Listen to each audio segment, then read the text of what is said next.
Hey everyone, this is a look at the LEGO Avengers Endgame Avengers Compound Battle set from the perspective of someone who is a big fan of LEGO, but only a casual fan of superhero franchises in general and the MCU in particular.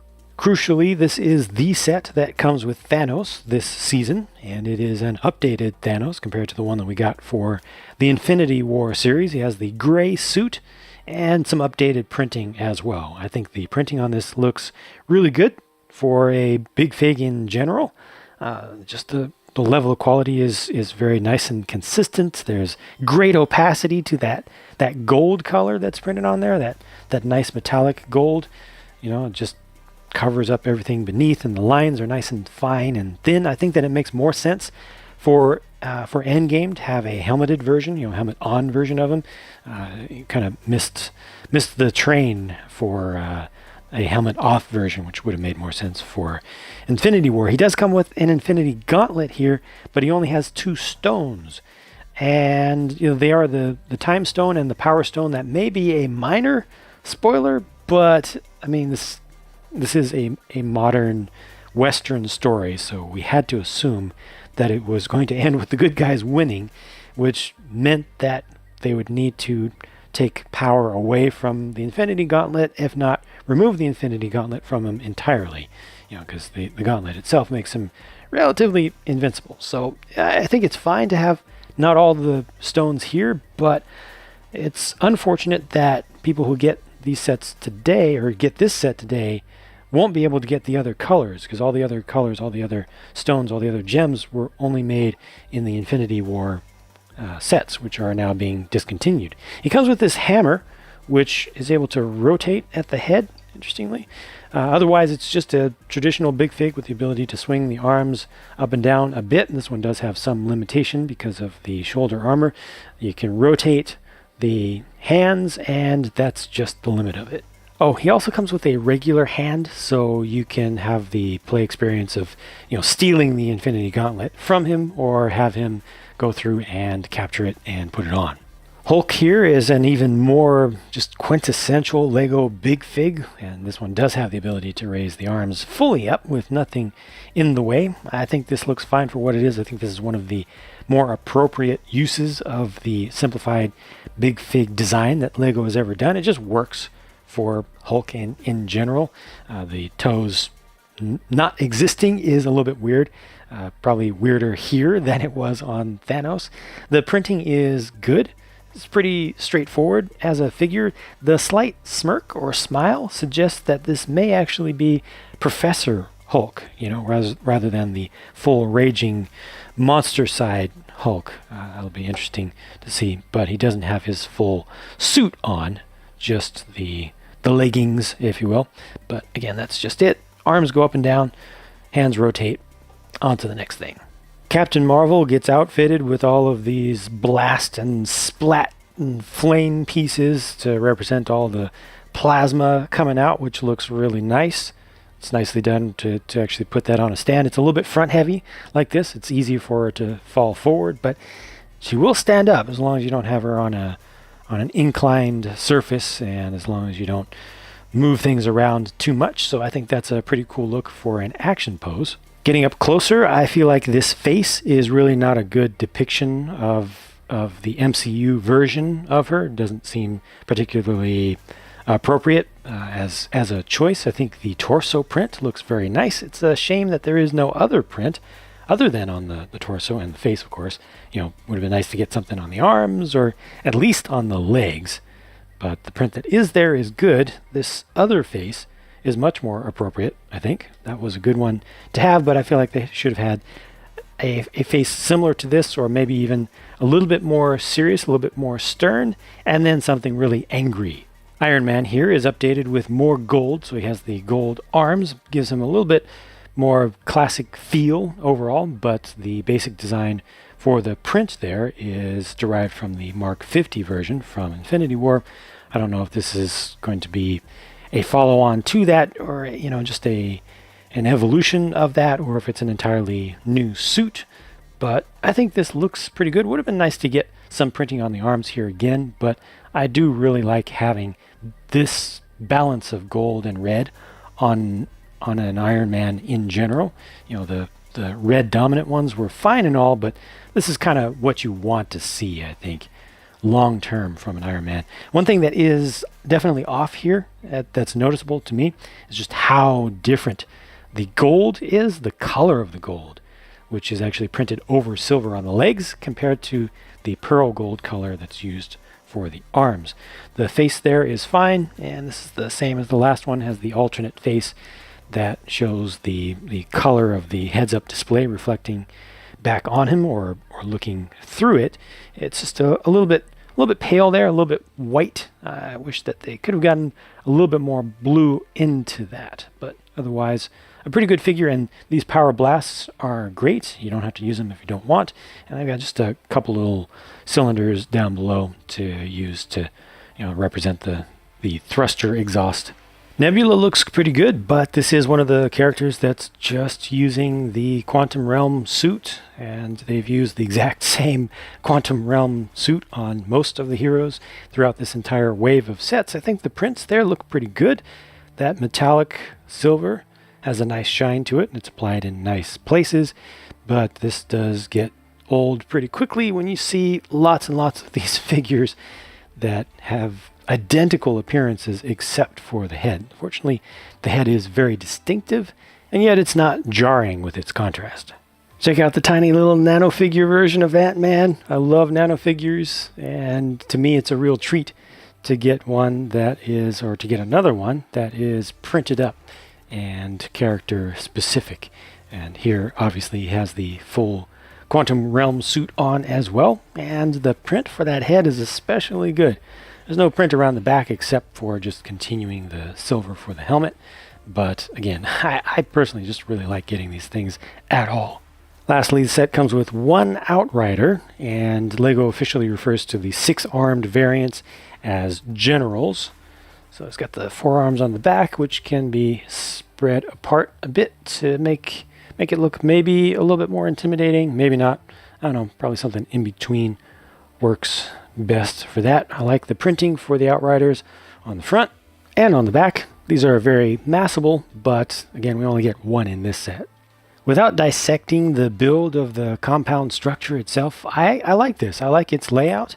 I like its shaping. It just seems, I don't know, it just seems pleasing to me as a setting, you know, as a play set location, as a destination, a place to hang out and, you know, come up with different scenarios, little things to do with these.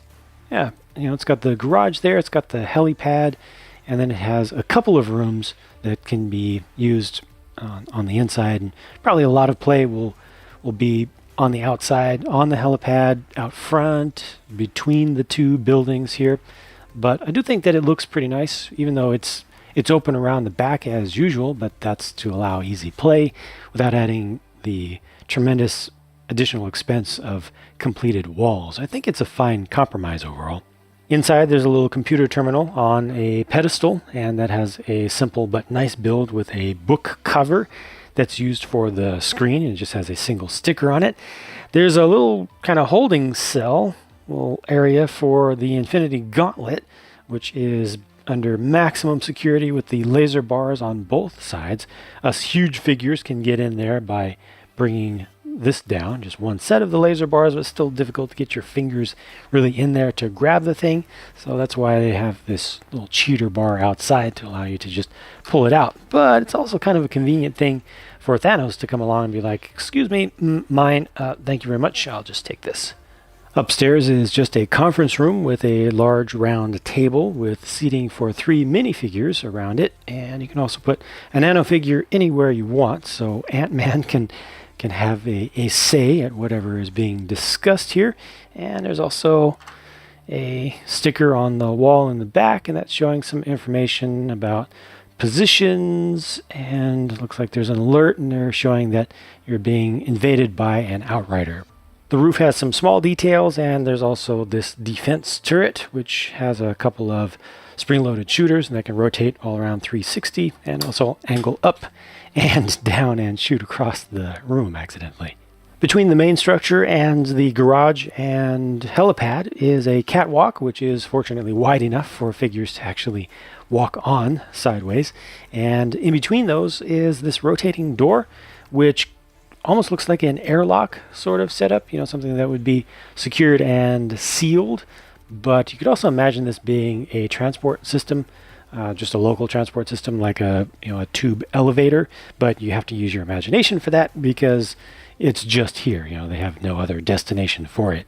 The helicopter lands on the helipad and is pretty secure, doesn't move around too easily. I will show you this separately. They also have the Avengers logo up there on the top. A couple more turrets, and these just use stud shooters, pairs of them, and these are mostly used for point defense. So these are not able to angle up unless you change their builds. They're mostly to deal with ground targets. I think the garage itself actually looks pretty nice from around the outside. They've added on some detail for the sake of detail, some structure and texture with the builds, and also separating out the windows like that. Makes it less boring than it easily could have been. You actually have a little bit of access control right here, so that bar can come up. This is a nice little ramp, so you don't have a hard transition from whatever floor surface you're on to get in there. This is able to rotate around, little communications dish. It's also able to be angled up and down, and it's open from around to this side completely and just fits a single vehicle inside of there. The roll-up garage door features the smoke or trans brown or trans black colored garage door elements, which are great. I don't have any in that color myself. I want to get lots of those because they're very generic, and that just rolls up into the ceiling to allow you to get the vehicle out. And I'll show you this vehicle separately as well. If you didn't notice it already, you get this whole rack of tools over there, but you probably already saw that. And then inside, with the vehicle removed, it's just an empty bay. No details, not even any stickers or anything. This vehicle looks very tough, very well armored, and it has some nice building that went into it. It looks very toyish. I mean, keeping in mind this is a toy, that's not necessarily a bad thing. I think that it'll just skew a little bit towards the younger age range in terms of folks who will actually like how it looks. It just has an open top. It's looking like a convertible or a chop top. In that sense, I like the use of the car's spoiler pieces around the sides of the turret in the dark blue color. And then the turret itself has a single sticker on it to represent a targeting console. This has two stud shooters, and this can be angled up. So this actually can fire at airborne targets. But as it's configured right now, it won't angle down. So you need to remove a piece or change around how the hinge is connected for that. Not really a big deal. And this just holds a single person inside who can operate a little steering wheel back there. Another person, of course, can be at the turret. Some things about this helicopter I really like. I really like the tail, and I like the fact that it doesn't just use that same helicopter canopy piece that they keep using again and again and again. I don't like how far back the fuselage is relative to the skids. That's easy to fix, just attach it in a different place. I also don't like the stud shooter, the 6 stud shooter on the front of it. It's just so aggressive. It's just so in your face that I am a stud shooter. I am an action feature. Use me. But not everybody wants to use that. I don't know. It just looks kind of obnoxious to me, but that's just personal preference. This does have a small console that is a sticker in the front, and to get into the canopy, you just open it up. I guess I could have moved that rotor out of the way, but yeah, just open it up. Fits a single person inside. They've got a fire extinguisher on one side. It's kind of the Marvel version, or Lego Marvel version of a coffee mug at this point. And on the other side, there's another clip that is not used, so if Nebula wanted to use this, her katana could go on it. The spare or leftover parts in this set are very noteworthy. I mean, a lot of these are just the gunmetal gray colored stud pieces, which are extra bits of ammo for all those stud shooters, but I mean, they are gunmetal gray colored stud pieces. Those are not very common as yet. There are some hollow studs in there. You have some extra pieces from the blast and splat action set of the transparent orange ones. You get extras of the gems or stones. The two versions, they have always 4 of those on a sprue, and they give you the full sprue, or at least kind of the mini sprue for each set. This is a spare here. It's a very useful piece. An entire extra nano Ant-Man. Great always to get extras of the nano figures, just spares you can use other places. And the teal colored brick separator, I mean, that's almost as powerful as the Infinity Gauntlet itself. So this is pretty significant. A lot of useful extra stuff. All right, on to the topic of value. It's always easy to just take the part count, which is essentially 700 here, multiply it by 10 and be like, yeah, this should be a $70 set. But you do have to consider how many large windows are here. The fact that this includes 2 big figs, those always add a lot to the cost. And when I actually look at this in person, I look at everything together, I feel like this is at least an $80 set. I could see it going for $90 considering the big figures. Just looking at the volume of stuff here, they actually retail it for $100, which does feel a little bit high to me. I wouldn't want to pay $100 for it, but it doesn't feel extortionate. It doesn't feel ridiculously far out there. I personally would prefer if they had put more of the costs and more of the value into the structure itself, because I think that's where this set really shines, as it should. I personally am not a big fan of the vehicle or the helicopter, and especially the helicopter. I feel like they could have left either of those out and it wouldn't have been that much of a loss, but I can understand why they put them in, to make it more of an interesting play set that more kids can play with together at the same time, and you can have different things you can do. But I don't know, I feel like the whole Avengers concept is really about the Avengers themselves, and the focus on battle and the battles themselves really come down to the characters more than the things that the characters go around in, with the possible exception of, something like a Quinjet or a Ravager ship, something like that, But yeah, I really think they could have left out at least one of those and made this a better deal by putting more into the coolest part, which is the structure. Fortunately, the structure that is there, I think, is really nice. I think it's actually better than it needs to be, especially with the amount of detail that they put into the garage around the outside. Just to look at it, it looks very satisfying to me.